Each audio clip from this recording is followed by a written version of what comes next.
Diabetes হলে সারা জীবন তা বয়ে বেড়াতে হয়। এর কোনো নিরাময় নেই, একে বড়জোর নিয়ন্ত্রণে রাখা যায়, এতদিন এমনই ছিল ধারণা।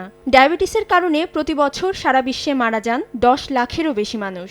রক্তে শর্করা বেড়ে গেলে রোগীর অবস্থা বুঝে খাওয়ার ওষুধ কিংবা ইনসুলিন দেন চিকিৎসকেরা। জীবনব্যাপী জটিল এই চিকিৎসা পদ্ধতির পার্শ্ব প্রতিক্রিয়াও রয়েছে অনেক। তাই এর বিকল্প চিকিৎসা উদ্ভাবনে দীর্ঘদিন ধরে গবেষণা চালিয়ে যাচ্ছেন বিজ্ঞানীরা। অবশেষে সফলতার খবর জানিয়েছেন চীনের একদল গবেষক। চীনের বিজ্ঞানীরা সেল থেরাপির মাধ্যমে একজন ডায়াবেটিক রোগীকে সম্পূর্ণ সুস্থ করেছেন বলে জানিয়েছে সংবাদ মাধ্যম সাউথ চায়না মর্নিং পোস্ট। আন্তর্জাতিক সংবাদ মাধ্যমগুলোকে এই ঘটনাকে চিকিৎসা বিজ্ঞানের যুগান্তকারী সাফল্য হিসেবে বিবেচনা করা হচ্ছে। এই গবেষণা প্রতিবেদন গত 30 এপ্রিল সেল ডিসকভারি জার্নালে প্রকাশিত হয়েছে। প্রতিবেদনে বলা হয়, 59 বছর বয়সী ওই ব্যক্তি 25 বছর ধরে ডায়াবেটিস টাইপ 2 এর সঙ্গে লড়ছিলেন।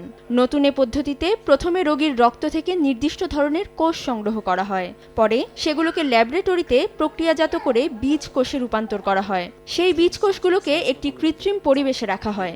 এরপর সেগুলো ওই রোগীর দেহে প্রতিস্থাপন করা হয়। এই প্রক্রিয়ায় চিকিৎসা দেওয়ার মাত্র 11 সপ্তাহ পর ওই রোগীকে আর ইনসুলিন নিতে হয়নি।